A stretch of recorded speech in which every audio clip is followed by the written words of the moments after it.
Bismillahirrahmanirrahim. Bismillahirrahmanirrahim. Assalamualaikum warahmatullahi wabarakatuh. Alhamdulillah, alhamdulillahi rabbil alamin. Wa bihi nasta'in wa ala umuri dunya waddin. Wassalatu wassalamu ala ashrafil anbiya'i wal mursalin, nabiyyina wa sayyidina Muhammadin wa ala alihi wa ashabihi ajma'in, amma ba'd. Ibu-ibu, bapak-bapak, adik-adik, teman-teman seluruh jamaah kajian Kamis malam Jumat, yang mudah-mudahan kita termasuk hamba yang senantiasa mendapatkan hidayah, rahmat dan taufik dari Allah Subhanahu wa taala. Amin ya rabbal alamin. Alhamdulillah, kita bersyukur kepada Allah di malam hari ini kita masih diberikan kesempatan, kita masih diberikan umur dan kesehatan dari Allah Subhanahu wa taala, sehingga dengan nikmat umur ini alhamdulillah masih dapat kita gunakan untuk beribadah dan amal saleh.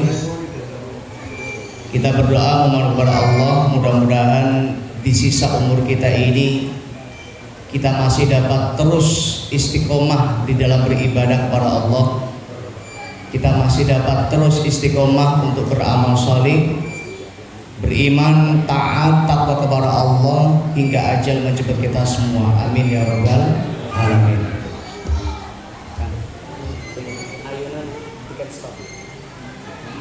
Sebelumnya yang belakang maju dulu ya, monggo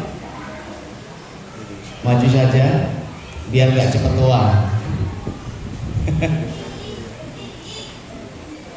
Monggo ini diisi soft kedua supaya nanti yang terakhir bisa masuk di soft yang terbelakang.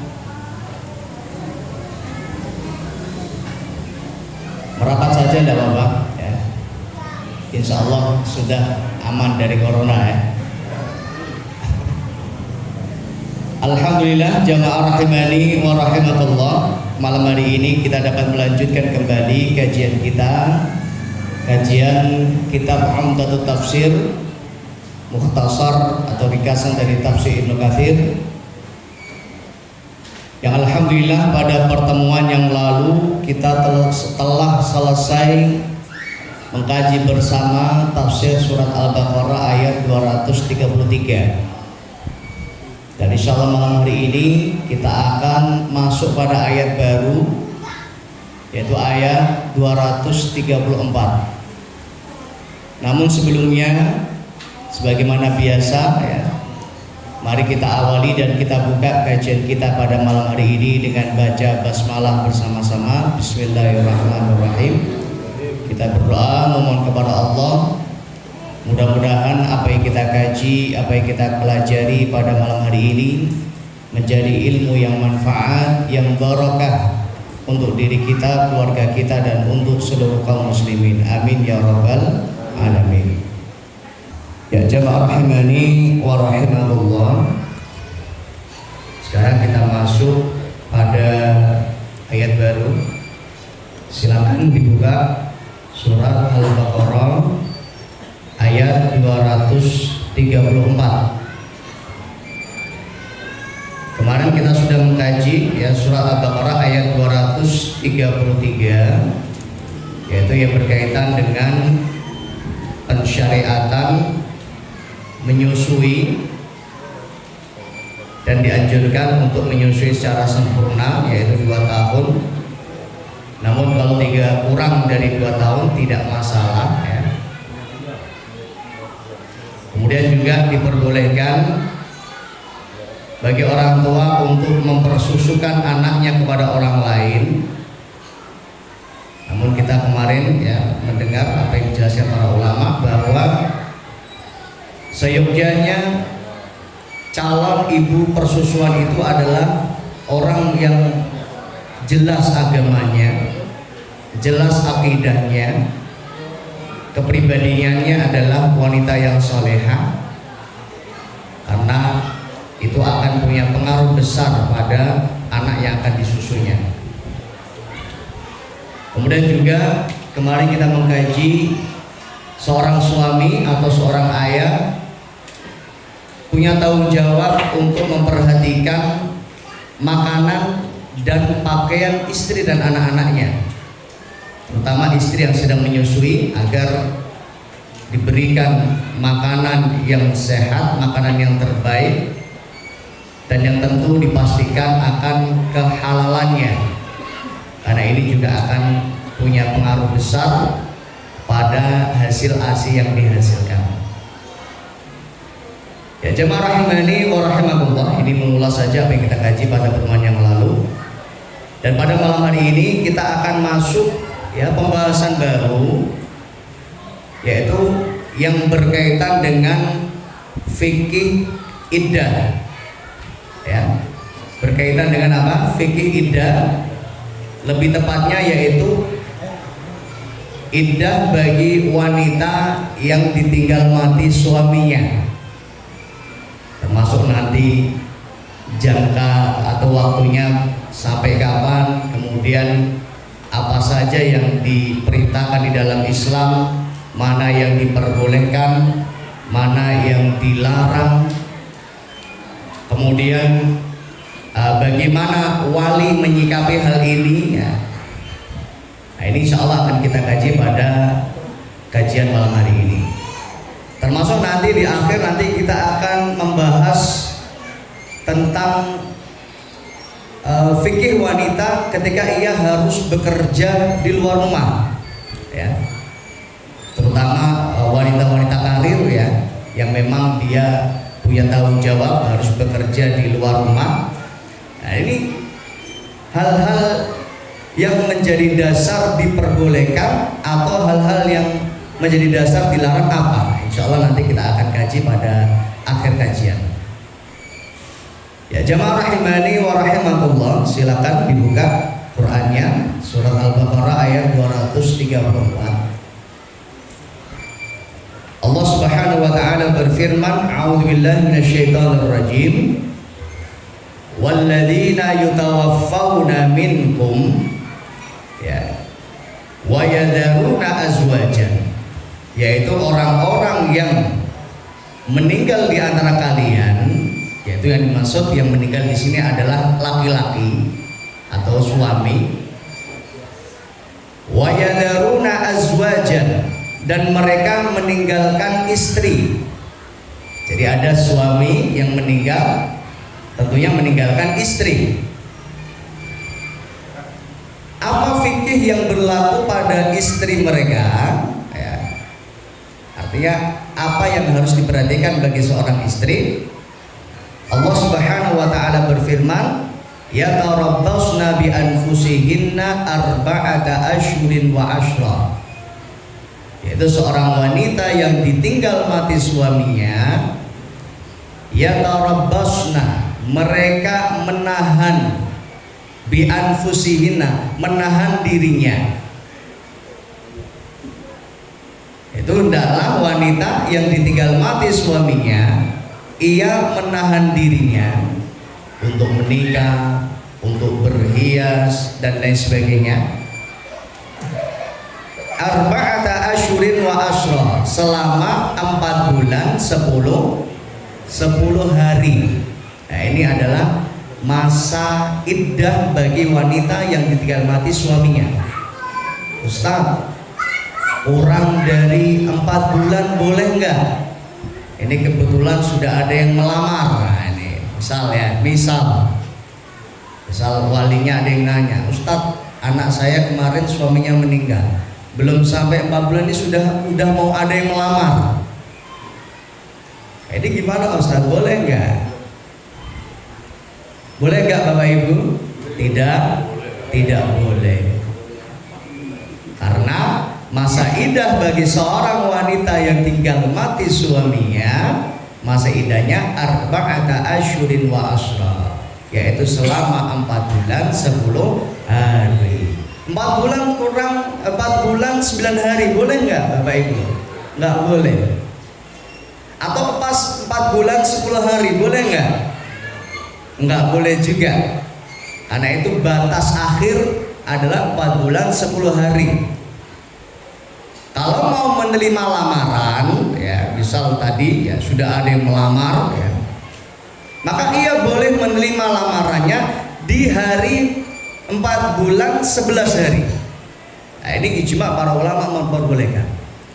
Tapi kalau kurang dari itu, ya maka kembali kepada ketentuan yang ditetapkan Allah. Maka tidak boleh ya seorang wanita yang tinggal mati suaminya, ya dia untuk menerima pinangan atau menikah kurang dari masa iddahnya.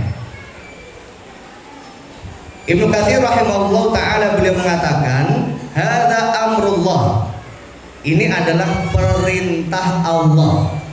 Jadi kalau Allah yang sudah merintahkan maka tidak boleh diganggu gugat.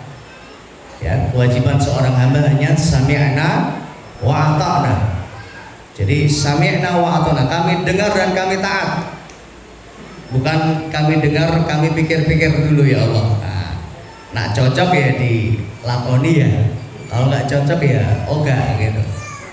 Maka saya sering menyampaikan kepada jamaah bahwa kita berislam itu sesuai dengan tuntunan, sesuai dengan syariat. Dan syariat itu adalah yang menentukan Allah Subhanahu wa ta'ala. Dalam Al-Quran Allah berfirman, udkhulu fis-silmi kafah, masuklah Islam secara kafah, totalitas, jangan setengah-setengah, seluruhnya. Apa yang diperintahkan Allah dikerjakan, yang dilarang Allah ditinggalkan. Itu Islam. Maka Islam itu bukan prasmanan, ya kan? Saya sering menyampaikan. Jadi berislam itu tidak seperti orang prasmanan. Apa prasmanan? Prasmanan itu ya dipilih, diambil menu yang dia seneng. Aku ini cocok ya tak ambil. Ini aku seneng, oke. Kurang tanduk lagi, ya kan ya? Tapi bukan begini Islam. Karena apapun yang diperintahkan Allah wajib kita laksanakan, dan apapun yang dilarang Allah wajib kita tinggalkan. Karena kalau kita melanggar apa yang sudah menjadi ketentuan Allah, kalau itu berkaitan dengan hal yang wajib, maka kita berdosa kalau kita meninggalkan. Kalau itu berupa larangan, kalau kita lakukan pun kita berdosa. Maka ini kewajiban seorang mukmin. Udkhulu fis-silmi kafah, masuklah Islam secara totalitas, tidak pilih-pilih. Aku sholat tok lah, tapi orang gelem poso. Nah, ini nggak boleh.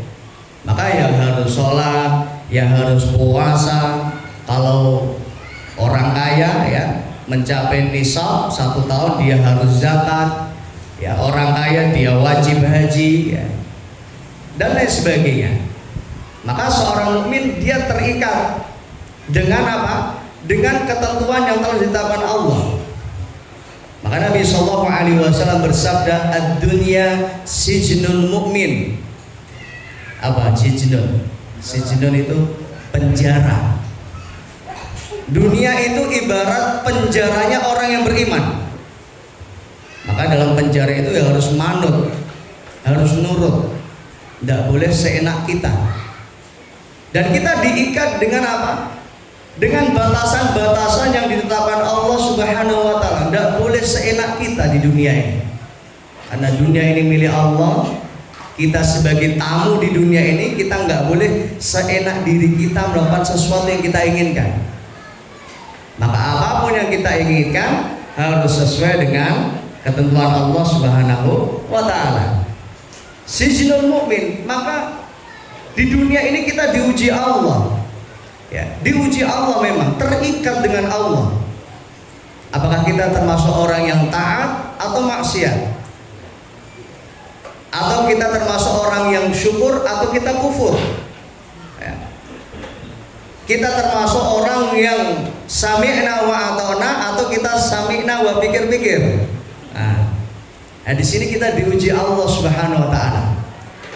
Maka dalam surat Al-Mulk Allah berfirman, a'udzubillahi minasyaitonir rajim, tabarakalladzi biyadihil mulk wa huwa 'ala kulli syai'in qadir, alladzi khalaqal mauta wal hayata liyabluwakum ayyukum ahsanu amala. Di mana Allah ciptakan kehidupan dan kematian. Jadi Allah ciptakan kita kehidupan di dunia, termasuk nanti kematian, itu liyabluwakum, untuk menguji kita.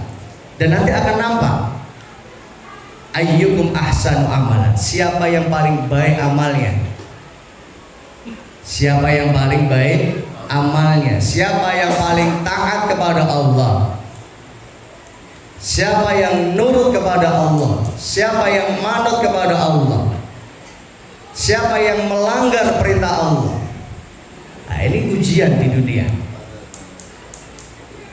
Kemudian Nabi SAW bersabda, wa jannatul kufar, dan memang Allah ciptakan dunia ini surganya orang-orang kafir. Maka kalau kita amati ya, kita lihat ya di sekitar kita, kayak enak-enak sekali orang kafir ini ya. Tidak pernah sholat tapi apa? Tokonya laris, sugai, ya pol-polan gitu kan. Mobilnya oke, luar biasa ya. Rumahnya gede, tokonya gede. Kok laris terus ya? Beda dengan saya sholat terus tapi kok kadang dagangan ya ada yang beli, ada yang enggak gitu. Nah, ini kita diuji Allah Subhanahu wa taala. Dan sengaja Allah Subhanahu wa taala tidak membuka lebar pintu dunia kepada manusia. Kenapa? Karena kalau setiap manusia dibentangkan rizkinya, dibukakan seluruh pintu rizkinya, maka dia akan menjadi orang yang melampaui batas. Niki ingkang ngendika boten ustaz, boten kiai, bukan dosen, tapi Allah Subhanahu wa taala. Allah Subhanahu wa taala berfirman dalam Al-Qur'an, a'udzubillahi minasyaitonir rajim, walau basatallahu rizqa li'ibadihi labagha fil ardh. Saya lupa ayatnya, insyaallah nanti saya share di grup ayatnya. Jadi Allah berfirman, walau basatallahu rizqa li'ibadihi, seandainya Allah Subhanahu wa taala membentangkan rizkinya kepada setiap hambanya, kepada seluruh hambanya, la bagha fil ardh, niscaya mereka atau manusia akan melampaui batas di muka bumi ini. Lihat orang-orang yang melanggar, rata-rata yang punya duit atau enggak? Orang yang maksiat itu rata-rata yang punya duit atau enggak? Orang yang melakukan maksiat itu rata-rata orang yang sehat atau yang berpenyakitan. Maka untuk taat kita harus sehat, ya. Karena dengan sehat ini kita bisa memaksimalkan seluruh tubuh kita, potensi tubuh kita ini untuk ibadah kepada Allah. Kenapa harus sehat? Karena orang maksiat saja harus sehat, ya kan? Orang mau maksiat saja dia harus sehat. Coba kalau dia sakit, pikir-pikir mau maksiat. Maka ketika orang itu dibukakan pintu rizki, dibentangkan, gak ada batas, ya, maka setiap mukmin ada batas rizkinya. Sekalipun dia kaya, pasti ada batasnya. Karena kalau nggak dibatasi Allah, ngeri. La bagha fil ardi, mereka akan melampaui batas. Walakin yunazzilu biqadarin ma yasha. Nah, ini indahnya Allah ini. Walakin yunazzilu biqadarin ma yasha. Akan tetapi Allah turunkan rizki biqadarin, dengan kadar-kadar yang telah ditentukan Allah, kadar-kadar yang sudah dikehendaki Allah. Ini Masya Allah. Jadi setiap kita itu rezekinya beda-beda, semuanya sudah dicatat oleh Allah. Maka ketika janin itu berada di rahim ibunya, ya, di 4 bulan yang pertama, maka ditiupkan ruh, Maka Allah perintahkan malaikat untuk apa? Mencatat 4 perkara. Bikat birizkihi, ditulis rizkinya. Wa ajalihi, dicatat juga ajalnya. Ya, saqiyun, bahagianya juga dicatat oleh Allah. Am sa'idun, atau kesengsaraannya, ujian-ujiannya juga sudah ditetapkan Allah. Maka apa yang kita alami ya saat ini ataupun nanti, itu semua adalah telah ditetapkan Allah Subhanahu wa ta'ala. Dan ini ujian bagi manusia. Ketika ia diuji Allah, ia semakin dekat dengan Allah atau enggak? Atau sebaliknya, ketika diuji Allah semakin jauh. Maka ketika Allah menguji kita, itu Masya Allah, pertanda bahwa Allah itu apa? Ingin kita dekat. Allah ingin kita mendekat dengan Allah. Allah ingin kita apa? Munajat. Boleh jadi kita kurang munajat kita. Boleh jadi kita masih kosong dalam ibadah-ibadah kita. Maka Allah uji kita supaya kita dekat dengan Allah Subhanahu wa ta'ala. Maka kata Ibnu Katsir, hadza amrullah. Maka ini perintah Allah yang menetapkan wanita itu harus nunggu 4 bulan 10 hari. Ini juga apa? Perintah Allah Subhanahu wa ta'ala. Ayya'tadna arba'ata asyhurin wa asyra layalin. Hendaklah seorang wanita ya menunggu sampai 4 bulan 10 hari. Wa hadzal hukm yashmalu az-zawjat al-madkhulu bihinna wa ghairul madkhulu bihinna bil ijma'. Dan ketentuan ini berlaku bagi wanita yang sebelumnya sudah dicampuri oleh suaminya atau belum dicampuri suaminya. Ya. Jadi nggak ada perbedaan. Ini ijma' para ulama. Tetap dia harus nunggu 4 bulan 10 hari. Baik yang dia hamil atau dia tidak hamil. Bukan berarti kalau nggak hamil nggak apa-apa lah, kurang dari 4 bulan. Nah, bahkan kalau hamil apa iddahnya? Harus nunggu sampai melahirkan, ya. Harus nunggu sampai melahirkan baru itu selesai masa iddahnya. Tapi kalau kurang dari itu maka juga tidak boleh. Ya jamaah rahimani wa rahimakumullah. Nah ini kaitannya dengan seorang wanita yang hamil. Ibnu Katsir rahimahullah taala, fa inna iddataha biwada'il hamli. Maka wanita yang hamil iddahnya apa? Sampai ia melahirkan. Walau lam taskun ba'dahu siwalah, sekalipun enggak lama dia. Ya, sekalipun enggak lama. Artinya enggak lama melahirkannya setelah suaminya meninggal. Nah, ini di zaman Nabi sallallahu alaihi wasallam ya pernah ada kisah.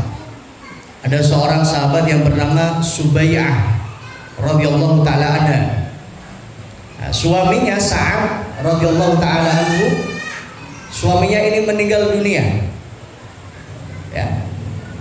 Dan rentang beberapa hari setelahnya itu Subayyah melahirkan.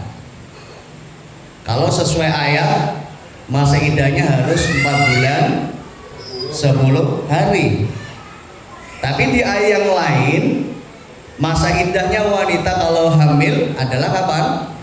Sampai ia melahirkan. Nah ini Subayyah ini bingung ya. Ketika apa?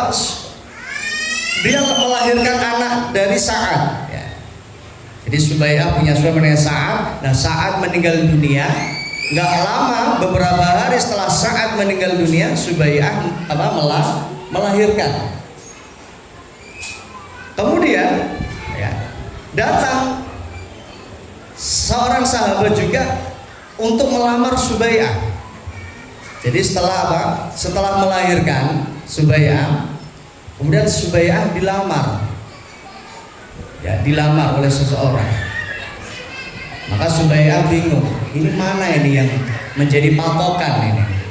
Apakah aku harus menunggu 4 bulan 10 hari, atau aku boleh menerima lamarannya karena sudah melahirkan. Maka Subai'ah datang kepada Nabi Shallallahu Alaihi Wasallam, dikisahkan hal ini, ya, diceritakan tentang lamaran ini. Apa kata Nabi Shallallahu Alaihi Wasallam? Kira-kira jawabannya gimana, jemaah? Boleh nggak?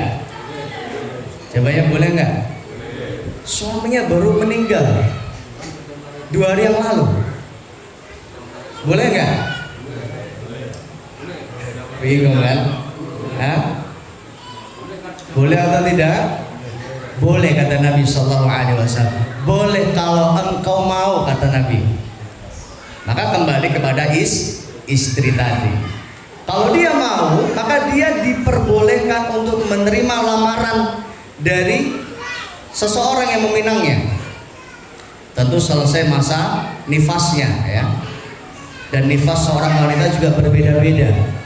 Sama dengan ketika seorang wanita dia haid, ya, haid wanita juga masanya berbeda-beda. Ada yang seminggu, ada yang 10 hari, ada yang mungkin 2 minggu. Begitu juga masa nifas, ya. Rata-rata berapa? 1 bulan atau 40 hari. Ada yang lebih dari itu. Maka dilihat, kalau dia sudah selesai masa nifasnya, maka dia boleh untuk menerima pinangan. Kalau apa? Kalau mau kata Nabi Sallallahu Alaihi Wasallam. Jadi kalau mau boleh. Kenapa? Karena Allah Subhanahu Wa Taala membolehkan, ya, bagi wanita, ya, untuk menerima pinangan selesai masa iddah, selesai dia melahirkan. Allah Taala. Ya, jamaah rahimani wa rahimakumullah. Nah, ini adalah iddah bagi wanita hamil. Ini tertulis dalam surat At-Thalaq ayat 4. Jadi iddahnya wanita hamil, wa ulatul ahmal ajaluhunna ayyadhna hamlahunna. Wanita yang hamil, ya, masa iddahnya, ya, ajalnya atau batas akhirnya ayyadhna hamlahunna, ketika ia melahirkan. Ya jemaah rahimani wa rahimakumullah. Kemudian Allah Subhanahu wa taala berfirman, fa idza balagna ajalahunna, apabila selesai masa iddah. Tadi masa iddahnya berapa hari? 4 bulan 10 hari. Kalau hamil ketika melahirkan. Kalau selesai masa iddahnya, fala junaha alaikum. Fala junaha. Maka ini di sini ada ibahah, kata Ibnu Katsir. Di sini ada pembolehan. Jadi apabila selesai masa iddah, fala junaha, tidak mengapa, tidak berdosa, ya, alaikum, kepada kalian dari para wali. Nah, ini kepada para wali dari bapak yang anaknya, ya, suaminya meninggal dunia, fala junaha, nggak apa-apa. Kalau sudah selesai masa iddah, nggak apa-apa. Fima fa'alna fi anfusihinna bil ma'ruf. Jadi nggak apa-apa seorang bapak, ya, seorang wali memperbolehkan anaknya untuk berhias kembali. Yang sebelumnya nggak boleh berhias, ya, nggak boleh apa, keluar rumah kecuali ada kebutuhan yang mendesak, ya.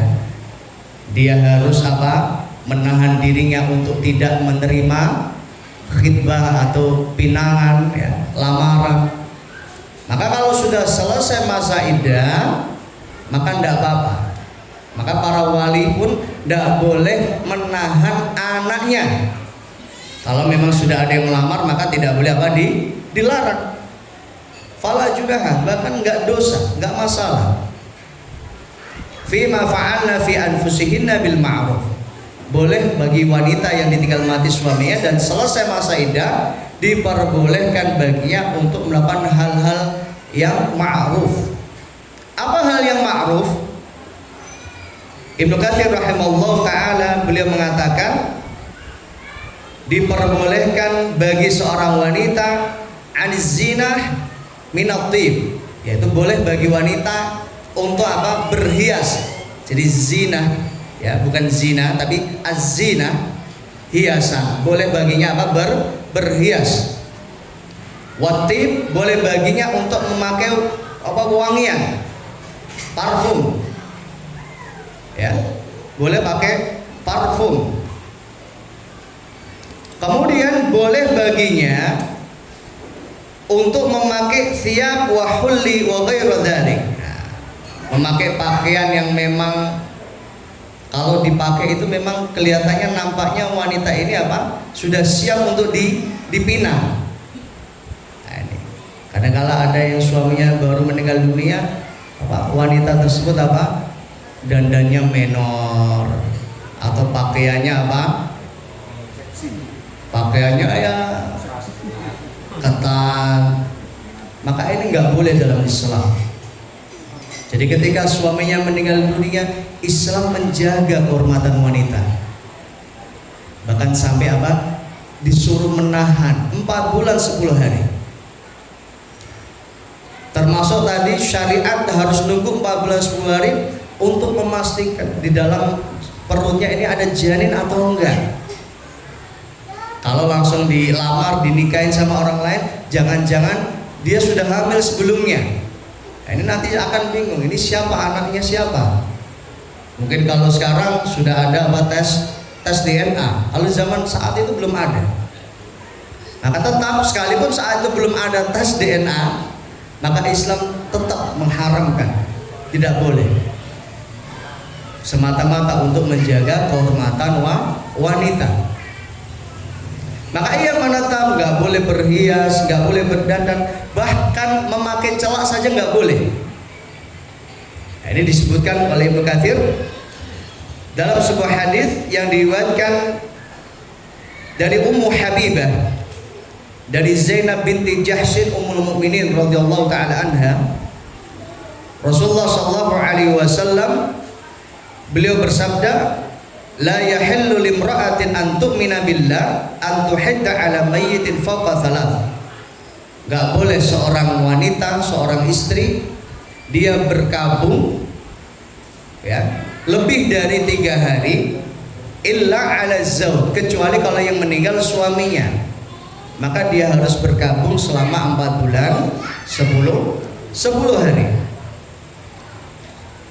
Kemudian Ummi Salamah bertanya kepada Nabi Sallallahu Alaihi Wasallam, ya Rasulullah, ada seorang yang bertanya kepadaku. Seorang itu berkata, inna ibnati tuwaffa anha zawjaha. Sesungguhnya anakku ini, wahai Ummu Salamah, suaminya baru saja meninggal dunia. Ya. Waqad ishtaqat ainuha. Dia nangis terus sampai apa? Bengkak matanya. Jadi saking seringnya nangis, lamanya nangis apa? Matanya apa? Bengkak. Nah, kemudian apakah nahkuluha? Apakah aku boleh memakaikan celak untuknya? Artinya boleh nggak aku tak celain gitu? Karena matanya ini nggak enak dilihat ini, bengkak ya, saking bengkaknya nggak indah gitu. Boleh nggak dicelakin gitu? Pakai celak. Bahkan Nabi Shallallahu Alaihi Wasallam nggak boleh. Tidak boleh. Tanya lagi, boleh nggak? Tidak boleh kata Nabi. Boleh nggak? Tidak boleh sampai 3 kali. Nah, ini menunjukkan apa? Sampai memakai celak saja nggak boleh, karena itu termasuk bagian dari berhias. Maka ini adalah hal-hal yang harus difahami bagi seorang wanita yang suaminya meninggal dunia. Kemudian pertanyaan lagi, boleh nggak Ustaz keluar rumah untuk belanja ya atau untuk membeli kebutuhan? Jawabannya boleh, tapi dengan syarat satu, hal itu tidak bisa dilakukan oleh orang lain. Selama masih bisa diwakilkan atau dilakukan oleh orang lain, maka yang afdol adalah orang lain yang membelikan. Apalagi sekarang sudah ada Grab ya kan, ada Gojek, ada aplikasi apa lagi? Aplikasi yang kita tinggal mencet di HP datang makanan ya kan, yang penting ada duitnya kan. Jadi tinggal mencet di HP, datang makanan. Maka ini tentu sangat memudahkan. Selama tidak ada orang lain yang bisa mengganti tugasnya, ya tadi ya, nggak ada yang bisa membelikan makanan atau nggak ada yang bisa membantu untuk membelikan belanja, maka nggak apa-apa. Wanita ini apa? Keluar rumah hanya untuk sekedar belanja, tentunya sesuai kebutuhan. Karena hukum asalnya nggak boleh, tapi karena ada kebutuhan yang mendesak maka diperbolehkan. Tapi kembali kepada kaidah usul fiqh, tuqaddar biqadariha, sesuai dengan kadarnya. Artinya kalau memang kebutuhan itu sudah terpenuhi, ya ingat ya, kebutuhan bukan keinginan. Kalau keinginan sudah masuknya gaya hidup. Tapi kebutuhan itu berkaitan dengan apa? Makanan sehari-hari. Jadi kalau kebutuhan itu sudah tercukupi, ya, tuqaddar biqadariha, sudah cukup. Ya, sudah cukup. Seperlunya untuk keluar rumah. Syukur-syukur bisa digantikan atau dibantu orang lain, atau anaknya, atau kakaknya. Harusnya kan perhatian. Ya. Sampai Nabi Shallallahu Alaihi Wasallam beliau bersabda, isna'u ta'am li ali Ja'far. Wahai para sahabat, buatkanlah makanan untuk keluarganya Ja'far. Fa innahu qad syaghalu. Karena mereka sudah sibuk dengan apa? Kesedihannya mereka. Maka kalau kita takziah, kalau bisa apa? Kita bawa makanan. Kita nganter makanan. Untuk apa? Untuk membantu mereka mencukupi kebutuhannya, ya. Nggak apa-apa. Kalau memang nggak bisa memberi makanan yang matang, boleh ngasih mentahan, nggak apa-apa. Kasih beras, kasih gula, ya, kasih telur dan lain sebagainya. Tujuannya apa? Tujuannya tadi supaya tidak sibuk dengan urusan-urusan yang di luar nanti. Supaya nanti urusan masalah belanja sudah beres. Kenapa? Karena sudah ada yang diantar oleh saudara-saudara. Nah, ini adalah fikih ketika kita takziah. Maka ketika takziah, ya, bawa sesuatu yang mengembirakan. Kalau perlu ngasih amplop yang gede, ya, jangan kebalik, ya. Walimah amplopnya gede, ditulisi meneh. Kalau melayat, amplopnya isinya berapa Bapak Ibu? Jujur, kacang hijau. Panjenengan kalau takziah ngisi amplopnya dikasih berapa? Hah? 10, 20. Ditulisi enggak? Coba dibalik ya. Tapi jangan dibalik, disamakan enggak apa-apa. Kalau kita ya hadir di walimah ngasih 200, hadir untuk takziah ngasih 200. Karena orang walimah dia bahagia. Beda dengan ketika takziah, ya, ahlul mayyit, ya, keluarganya sedang bersedih, harusnya malah lebih dari itu. Jangan malah dikurangi. Ya, walimah 100.000, takziah 5.000 rupiah. Nah ini, ayo. La yuminu ahadukum hatta yuhibba li akhihi ma yuhibbu li nafsi, kata Nabi sallallahu alaihi wasallam. Tidak sempurna keimanan kita sampai kita memberikan sesuatu yang kita cintai kepada saudara kita. Kalau kita nggak bisa memberikan sesuatu yang kita cintai, paling tidak kita memberikan sesuatu yang layak, yang membuat mereka bahagia. Ya. Kalau kita berat untuk ngasih sesuatu yang kita cintai, kira-kira sesuatu yang paling panjenengan cintai apa? Ya, HP atau mobil atau apa, kan berat mungkin ya. Manusiawi, senang dengan dunia. Kalau kita nggak bisa memberikan sesuatu yang kita cintai, paling nggak memberikan sesuatu yang membuat mereka bahagia. Nah, insya Allah apa? Itu akan meringankan beban mereka. Ya, jamaah rahmani wa rahmah. Nah, ini yang harus kita lakukan nanti. Ya, panjenengan ya, malam ini sudah ngaji, sudah dengar. Kalau takziah bawanya jangan sedikit, ya. Kalau bisa justru ngasih yang banyak. Kalau nggak bisa ngasih yang matang, kasih mentahan, ya kan? Nggak bisa ngasih makanan, kasih uang, ya. Kalau memang nggak bisa sama sekali, apa yang bisa kita lakukan itu yang kita berikan. Selama kita bisa membantu, kenapa nggak kita bantu? Selama di dompet kita ada uang 100.000, kenapa kita ngasih 5.000? Nah, ini yang harus kita lakukan. Termasuk datang ke masjid, panjenengan infak, kira-kira yang diinfakkan duit yang gede atau yang kecil? Nah, ini untuk mengukur kecintaan kita dengan dunia, dengan akhirat ini. Jadi kalau panjenengan ke masjid, ya, buka dompet, yang diambil kok sing nilainya kecil, berarti dengan dunia ini masih mendominasi, ya.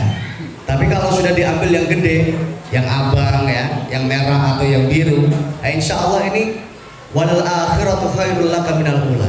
Insya Allah akan dapat akhirat daripada dapat sekedar dunia saja, kan gitu. Nah, ini adalah lifestyle gaya hidup seorang mukmin yang harus kita rubah. Kalau selama ini kita infaknya ya sekedarnya, secukupnya, kita belajar untuk berinfak yang terbaik. Nah, ini.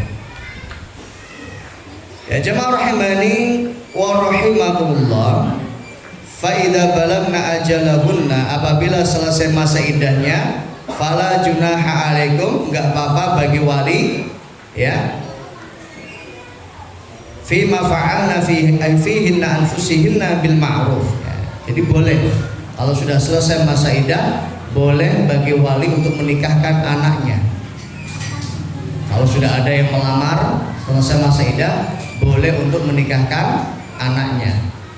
Ustaz, saya pernah dengar Ustaz hadis, kalau seorang istri meninggal dunia, kemudian ia menikah lagi, maka nanti di surga ketemunya sama suami terakhirnya, Ustaz. Benar nggak? Iya. Kalau suaminya satu frekuensi dengannya, artinya suaminya sama-sama taat, istrinya taat, suaminya taat, ketemu di surga. Tapi kalau nggak taat ya nggak ketemu. Atau misal istrinya solihah, suaminya yang kedua, ya, ini nggak baik, akhlaknya nggak baik, maka nanti di surga dia bisa memilih suami yang soleh, ya, karena apa? Karena di surga seorang akan dipasang-pasangkan sesuai dengan ketaatannya, satu frekuensi. Yang pasti di surga tidak ada orang yang menyendiri, gak ada jomblo. Yang sebelumnya nikah nanti dinikahkan Allah di surga. Yang belum nikah jangan khawatir, di surga akan ketemu pasangannya. Walahum fiha azwajun mutahharah, kata Allah. Ya, bagi seorang mukmin yang masuk surga, mereka akan mendapatkan pasangan yang mutahharah, yang telah disucikan Allah. Hum fiha khalidun, mereka kekal di dalamnya. Nah, ini menunjukkan wanita yang ditinggal mati suaminya, kemudian ia menikah lagi, maka memang kembali kepada hadis, ia akan dikumpulkan, dipertemukan dengan suami terakhirnya. Kalau suaminya juga sama-sama taat kepada Allah. Tapi kalau suami yang baru nggak taat pada Allah, sementara wanita ini taat dan suami yang sebelumnya juga taat kepada Allah, maka ia akan bertemu dengan suami yang taat kepada Allah Subhanahu wa ta'ala. Ya jemaah rahimani wa rahimakumullah, kaitannya dengan wanita tadi, ya. Wanita yang memang diharuskan atau terpaksa dia harus bekerja di luar rumah. Nah, ini apa yang menjadikan diperbolehkan dan apa yang menjadikan tidak dibolehkan? Yang pertama, boleh bagi wanita untuk bekerja di luar rumah kalau satu, pekerjaan itu nggak bisa dilakukan oleh selain wanita, ya. Pekerjaan yang dia lakukan tidak bisa dilakukan kecuali wanita.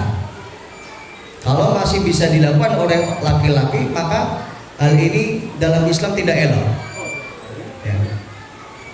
Maka pekerjaan yang tidak bisa dilakukan kecuali wanita, maka hal ini diperbolehkan oleh para ulama bagi wanita. Kemudian yang kedua, boleh bagi wanita untuk bekerja di luar rumah dengan syarat dia tetap menjaga batasan-batasannya. Apalagi ngeri zaman sekarang itu, terutama kerja kalau di situ ada non mahram, ya, ada laki-laki. Sekalipun memang yang terbaik adalah wanita berada di rumah. Tapi kalau memang dia terpaksa harus bekerja di luar, gak bisa digantikan oleh orang lain, suaminya sudah meninggal dunia dan ia menanggung anak-anaknya, dia boleh. Tapi asalkan dia tetap bisa menjaga kehormatannya. Cuma kadang kalau wanita lemah dalam hal ini, dia mudah untuk beramah-ramah dengan lawan jenis, dia mudah untuk berdua-duaan dengan lawan jenis dengan alasan tugas dan lain sebagainya. Padahal setan itu paling pintar untuk menggoda manusia. Setan paling pintar untuk menggoda manusia. Apalagi menggoda seorang suami istri. Maka termasuk prestasi terbesar setan itu adalah bisa memisahkan suami istri. Nah, ini kadangkala yang sering terjadi sebab perceraian karena ketemu teman lama.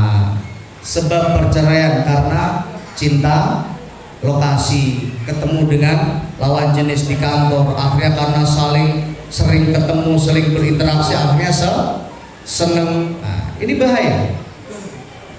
Maka setan sangat pintar menggoda manusia, terutama wanita. Maka wanita lemah. Nabi SAW bersabda dalam sebuah hadis, innal mar'ah aurah, sesungguhnya wanita itu aurat. Jadi wanita aurat. Maka termasuk aurat yang paling banyak itu auratnya wanita kalau dibanding laki-laki. Yang harus ditutupi lebih banyak daripada laki-laki. Mana batasan aurat perempuan, Bapak Ibu? Kullal badan illal wajha wal kafain, seluruh tubuh kecuali wajah dan telapak tangan. Itu aurat wanita. Berarti leher aurat, ya. Pergelangan tangan aurat. Pergelangan kaki aurat, ya. Maka ini yang disepakati para ulama. Maka ketika wanita ia keluar rumah, maka ia harus menutup auratnya dengan sempurna dan diperbolehkan ia membuka wajah dan telapak tangannya. Sebagian madhab, terutama dalam madhab Hambali, menganjurkan bagi wanita untuk berhijab berniqab, untuk memakai cadar. Apa sebab atau dalil atau alasan mereka? Karena wajah ini juga menjadi sumber fitnah bagi laki-laki. Kalau memang itu menjadi sumber fitnah, maka ditutup wajahnya. Tapi kalau tidak, maka tidak mengapa. Bahkan dalam mazhab Syafi'i, wanita-wanita yang cantik, ya, wanita-wanita yang cantik itu dianjurkan untuk tidak datang ke masjid. Kenapa? Karena kecantikannya akan menjadi fitnah bagi laki-laki. Nah, itu dalam mazhab Syafi'i sendiri. Ya. Tapi dalam masalah niqab ini ada ruang untuk berbeda pendapat, karena jumhur ulama berpendapat bahwa aurat wanita adalah seluruh tubuhnya kecuali wajah dan telapak tangan. Ini ijma. Adapun mereka yang berdalil atau meyakini wajibnya memakai niqab, wajibnya memakai cadar, maka hal ini adalah punya keutamaan yang besar. Karena dengan cadar ia dapat membantu para laki-laki untuk menundukkan pandangan mata. Dengan cadar ia dapat membantu orang untuk tidak liar, ya, untuk melihatnya dan lain sebagainya. Dan tentu cadar ini adalah merupakan sunnah. Ya, sunnah dikerjakan dapat pahala, ditinggalkan ya nggak dapat pahala, gitu kan. Tapi kembali seluruh tubuh aurat kecuali wajah dan telapak tangan. Maka wanita ini auratnya lebih banyak dari laki-laki. Maka ketika keluar rumah, Nabi Shallallahu Alaihi Wasallam bersabda, "Idza kharajat min baitiha," apabila seorang wanita itu keluar dari rumahnya, "istasyrafaha syaitan," maka syaitan akan menghiasinya atau menggodanya. Syaitan akan menggoda wanita tersebut. Apa godaannya? Kata Nabi Shallallahu Alaihi Wasallam, "Fataqul mada ra'ani ahadun illa a'jabatuhu." Tidaklah orang melihat aku kecuali ia tertarik dengan aku. Nah, ini kadang-kala wanita seperti ini, sekalipun nggak semua. Maka rata-rata wanita kalau keluar rumah dandan, kira-kira pengen dilihat cantik atau dilihat apa? Ya kan? Kira-kira pengen orang takjub kepadanya atau orang biasa-biasa saja?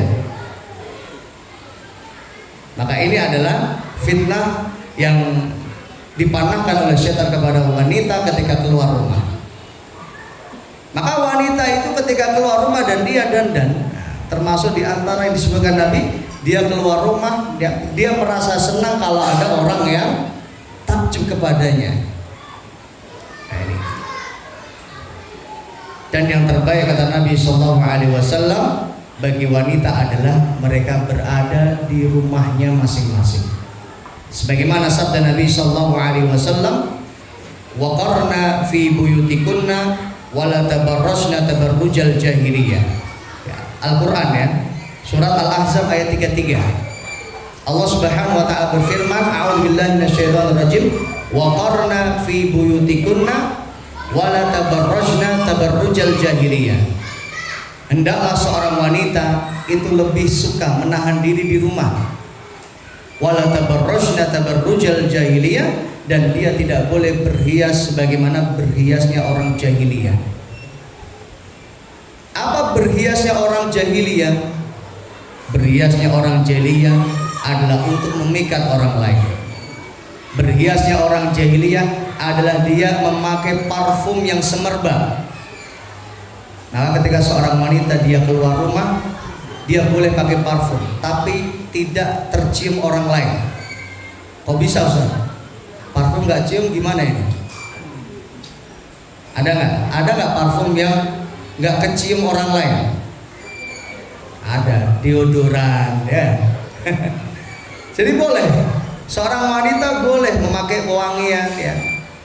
Jangan sampai ya, yang tidak boleh adalah minyak wangi itu semerbak kemana-mana. Itu yang nggak boleh kata Nabi Sallallahu Alaihi Wasallam. Karena itu dapat menimbulkan fitnah. Nah, ini parfumnya dipakai tercium sampai radius setengah kilo, 500 meter. Nah, ini parfumnya ngeri nih. Maka ini bisa menarik perhatian laki-laki. Termasuk ketika wanita dia harus keluar rumah, dia nggak boleh berhias yang menarik, karena berhiasnya wanita adalah untuk suaminya. Karena repotnya nanti kalau ada suaminya orang tertarik kepadanya. Nah, ini repot. Kemudian juga bersikap sederhana, ya, tidak berlebih-lebihan. Ya, berpakaian, ya, memakai pakaian yang sewajarnya, tidak menarik perhatian. Termasuk kalaupun dia memakai perhiasan, memakai yang sewajarnya, cincin gak masalah. Tapi kalau sudah pakai gelang, serenteng gitu kan, atau macam-macam dan sebagainya, maka ini dapat menimbulkan perhatian. Terutama ibu-ibu yang ke masjid ya, maka berhias sewajarnya atau memakai pakaian yang sewajarnya. Ya, jangan sampai menjadi sumber fitnah bagi laki-laki. Wallahu ta'ala alam. Ya jamaah rahimani wa rahimakumullah. Saya kira ini kajian kita pada malam hari ini sudah 50 menit. Mungkin kalau ada yang ingin bertanya, saya buka 1-2 saja. Silakan. Oke. Mas Aldo sama Mas Mustafa. Sudah.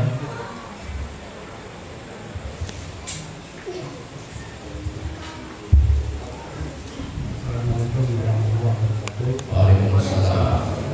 Pada kajian malam hari ini kita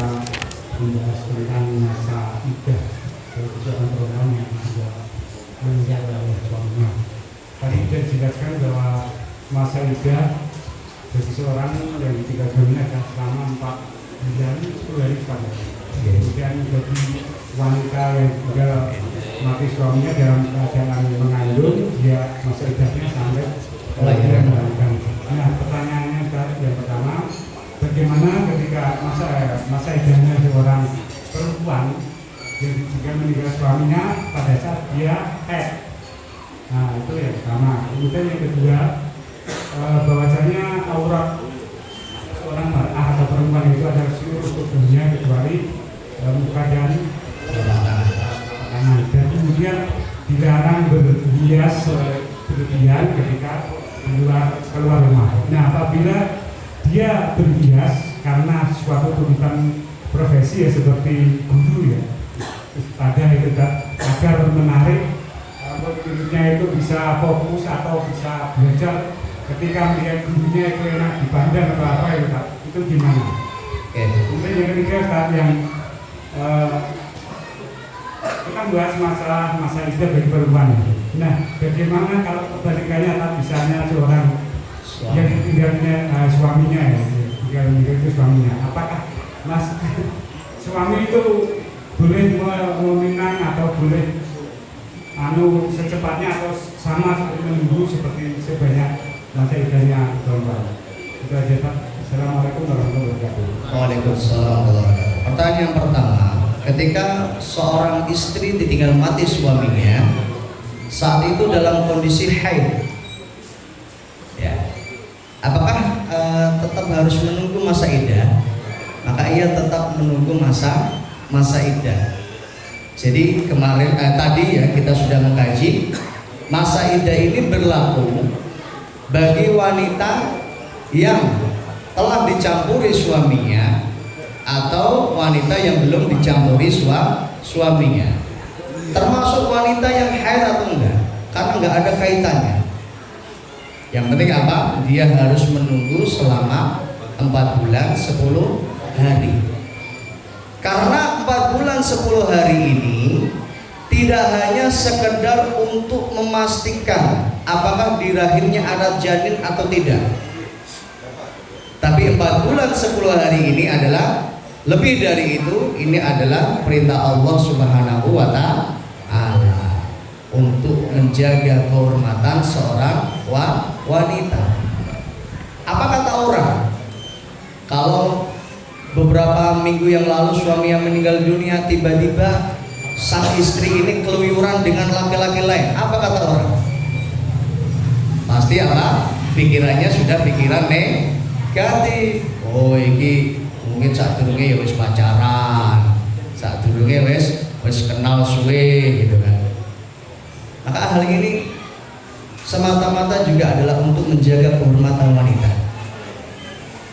Maka seorang wanita dia harus bersabar ya, menanti masa iddahnya sampai 4 bulan 10 hari, atau bagi wanita hamil dia harus menanti sampai ia melahirkan.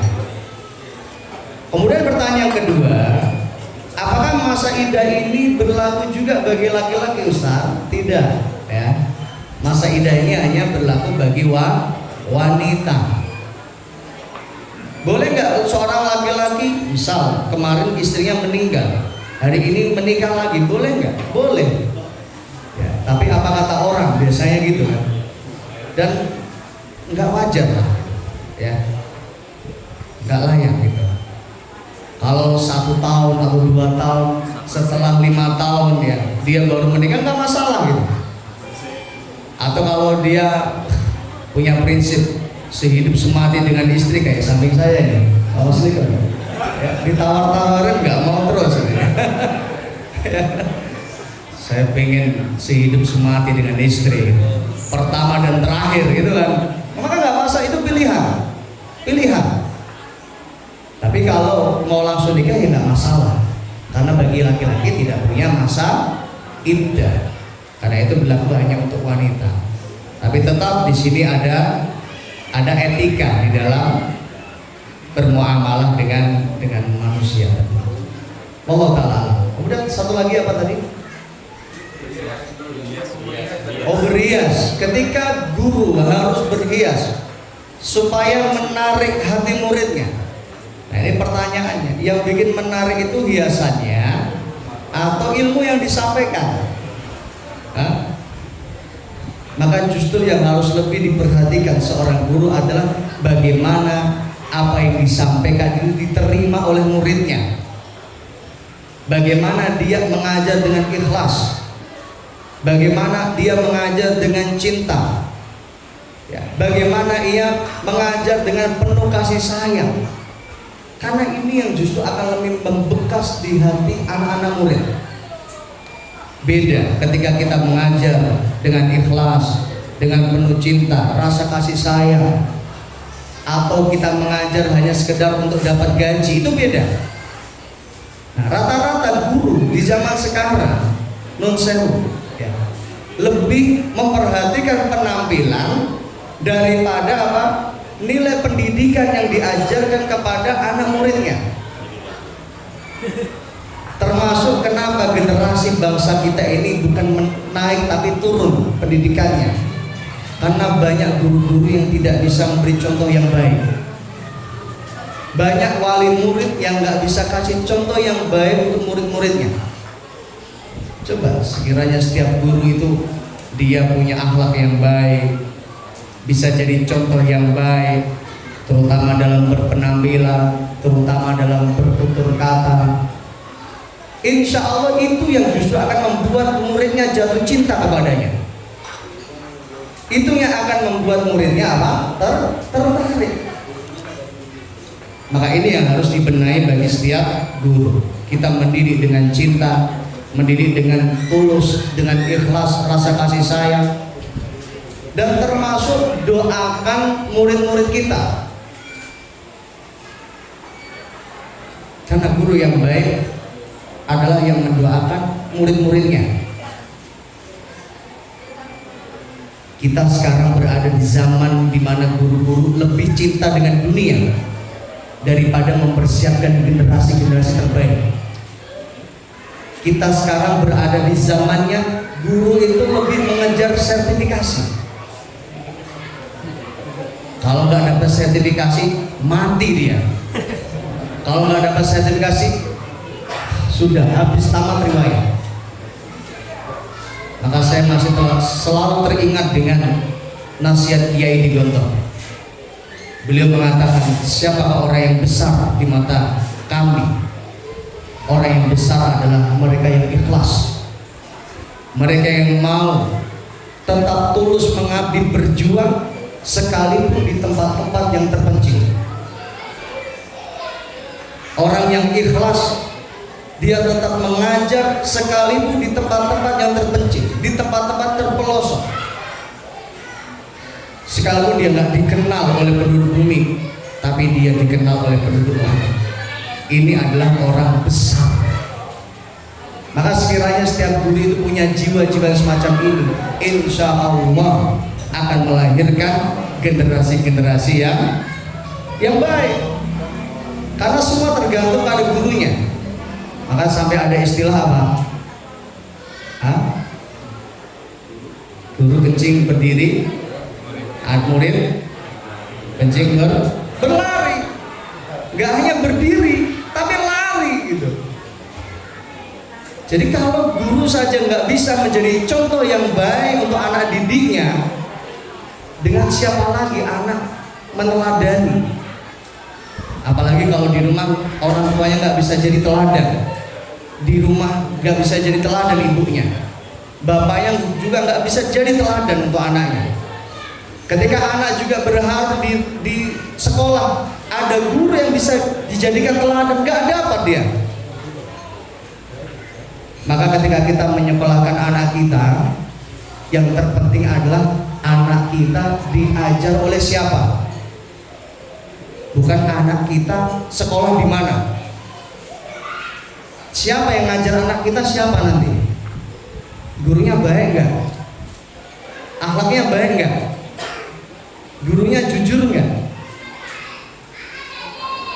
Nah ini yang harus direnungkan bagi setiap orang tua. Ketika kita mau menyekolahkan anak kita, maka sekolah yang terbaik adalah sekolah yang isinya adalah guru-guru yang ikhlas mengajar, Guru-guru yang mengajar dengan cinta dan tujuannya bukan untuk urusan dunia, tapi dia ingin mempersiapkan generasi-generasi yang terbaik. Ini guru yang baik.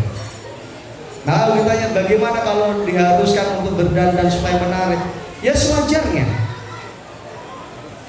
Berdandanlah sewajarnya, tapi lebih utamakan adalah bagaimana cara kita mengajar. Itulah yang bisa menarik hati anak-anak didik kita, insya Allah. Terakhir, Mas Alno.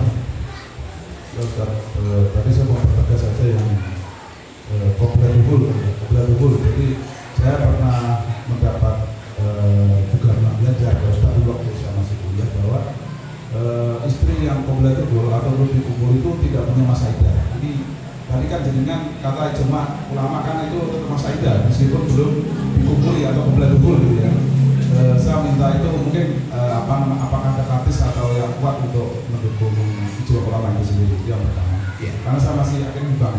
Yang kedua adalah istri yang ditinggal suaminya, dia punya prinsip tidak akan menikah selamanya, karena dia merasa bahwa itu adalah sebuah bukti ketaatan dia pada suaminya meskipun dia telah meninggal. Apakah ini benar pemahaman seperti ini? Ini yang ini. Terus yang ketiga terakhir adalah bagaimana pembagian waris jika yang ditinggal itu anaknya masih belum balik, kecil, tapi harta cukup banyak. Siapa yang punya hak untuk mengelola harta itu gitu dari suami? Karena ya semua ada ibunya tentunya. Terima kasih. Barakallahu fiik. Pertama, pertanyaannya Qoblatuhul ba'datuhul. Ya. Panjenengan maksud ya? Artinya dicampuri sama belum dicampuri. Bagaimana kalau yang belum dicampuri istrinya? Ini juga berlaku bagi istri yang belum dicampuri oleh suami. Ini ijma para ulama. Termasuk disebutkan dalam hadis diriwayatkan Imam Tirmidzi dari sahabat Ibnu Mas'ud radhiyallahu taala anhu. Beliau ditanya, "Su'ila an rajulin tazawwaja imra'atin famata anha wa lam yadkhul biha." Beliau ditanya ya, tentang seorang wanita yang meninggal suaminya, famata anha wa lam yadkhul biha, dan dia belum dicampuri. Maka ketika kita membahas hadis ini, maka secara otomatis jawabannya adalah hal ini juga berlaku. Nah, ini berlaku bagi wanita yang belum dicampuri oleh suaminya. Ya, jadi tidak ada kaitannya ya, sudah dicampuri atau belum dicampuri. Ya, yang terpenting adalah ketika dia sudah berstatus suami istri, ya, maka kalau Allah qadarkan suaminya meninggal dunia, ya, maka dia harus tetap mematuhi perintah Allah, harus menanti masa iddah 4 bulan 10 hari. Kemudian pertanyaan kedua, apa tadi? Tidak mau menikah selamanya. Tidak mau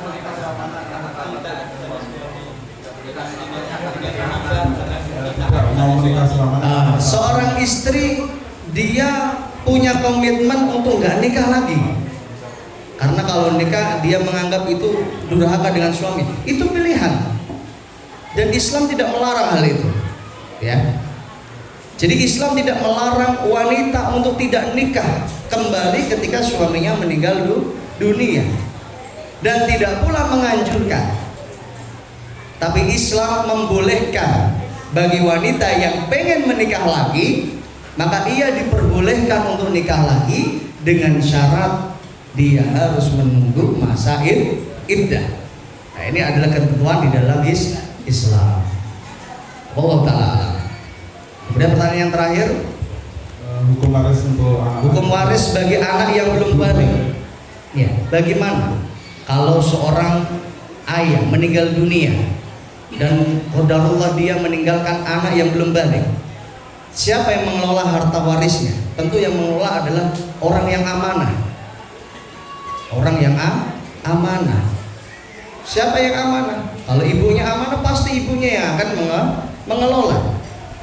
Baru kemudian nanti ketika anaknya sudah dewasa, dia sudah mengerti dengan harta, maka dikembalikan harta itu kepada anak yang berhak untuk mendapatkan harta warisan. Dan yang perlu kita ketahui jamaah, harta warisan itu juga bukan hanya haknya anak-anak. Kalau kita lihat ya di hukum di Indonesia, memang warisan itu turunnya ke anak-anak. Tapi dalam Islam, harta warisan itu tidak hanya dibagikan ke anak-anak. Ketika seorang dia meninggal dunia dan dia masih punya saudara laki-laki atau saudara perempuan, maka saudara laki-laki dan saudara perempuannya juga punya hak untuk mendapatkan harta warisan. Ketika seorang meninggal dunia dan dia punya bapak ibu yang masih hidup, maka bapak ibu juga punya hak untuk mendapatkan harta warisan.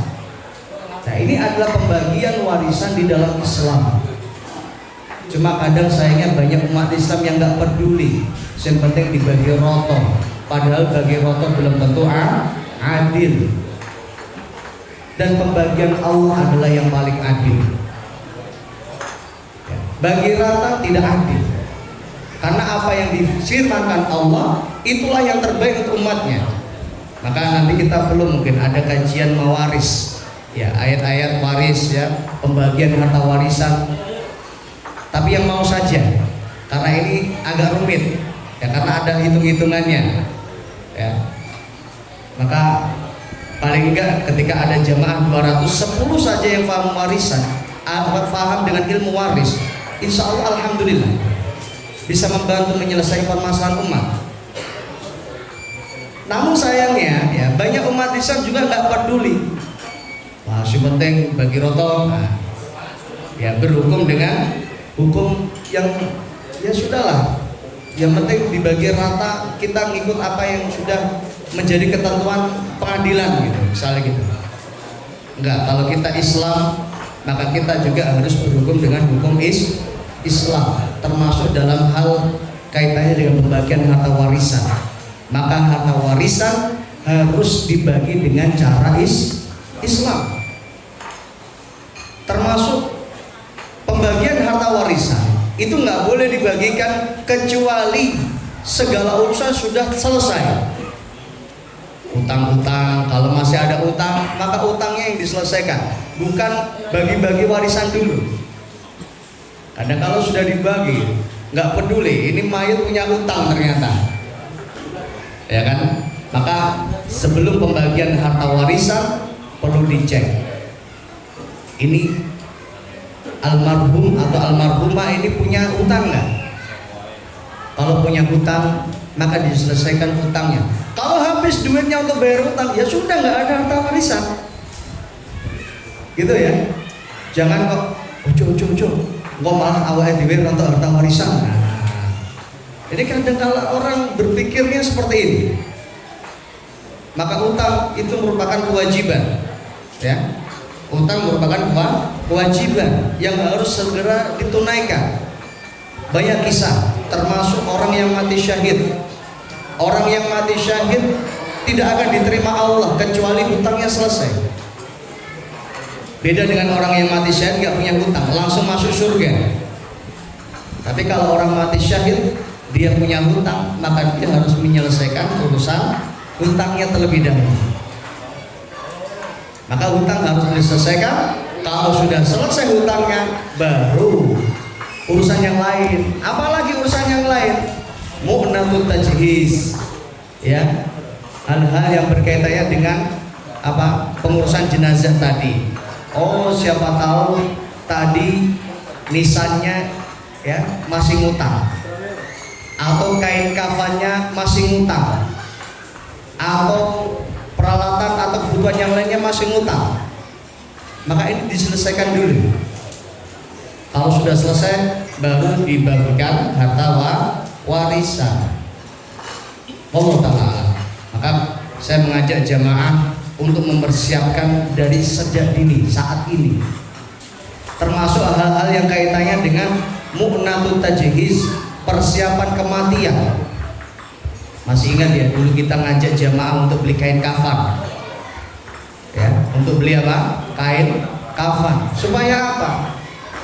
Supaya kita bisa memastikan kain kafan kita ini dibeli dari uang yang 100% halal. Dan kita bisa memastikan. Karena kalau kita sudah meninggal dunia, siapa yang bisa memastikan uangnya 100% halal? Kalau dibelikan anaknya, siapa yang bisa memastikan uang itu 100% halal? Tapi kalau kita yang mempersiapkannya, kita yang beli, maka kita bisa memastikan bahwa kain kafanku ini adalah 100% halal dari harta yang aku peroleh. Ya, saya kira ini jemaah ya, kajian kita pada malam hari ini. Hidangan sudah datang, pasti saya kalah. Insya Allah kita lanjutkan pekan depan ya. Tetap istiqomah ngaji. Insya Allah kita lanjutkan ayat yang selanjutnya. Ya, tetap di surah Al-Baqarah ayat 235 ya, pekan depan insya Allah. Semoga Allah Subhanahu Wa Taala senantiasa memberikan kesehatan kepada kita semua sehingga kita bisa istiqomah dalam ibadah kita, dalam amal soleh kita istiqomah dalam ketaatan kita, dan mudah-mudahan kita dapat meninggal dunia dalam kondisi husnul khotimah. Amin ya rabbal alamin. Allahumma anfa'na bima 'allamtana wa 'allimna ma yanfa'una wa zidna ilman. Allahumma inna nas'aluka ilman nafi'an wa rizqan thayyiban wa 'amalan mutaqabbalan. Rabbi ighfir lana wa liwalidayna warhamna kama rabbayana shighara.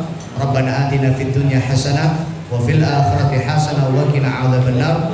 Wa sallallahu ala nabiyyina Muhammad wa ala alihi wa sahbihi wasallam walhamdulillahi rabbil alamin. Terima kasih, mari kita akhiri dengan doa kafaratul majlis. Subhanakallahumma wa bihamdika asyhadu an la ilaha illa anta astaghfiruka wa atubu ilaik. Assalamualaikum warahmatullahi wabarakatuh.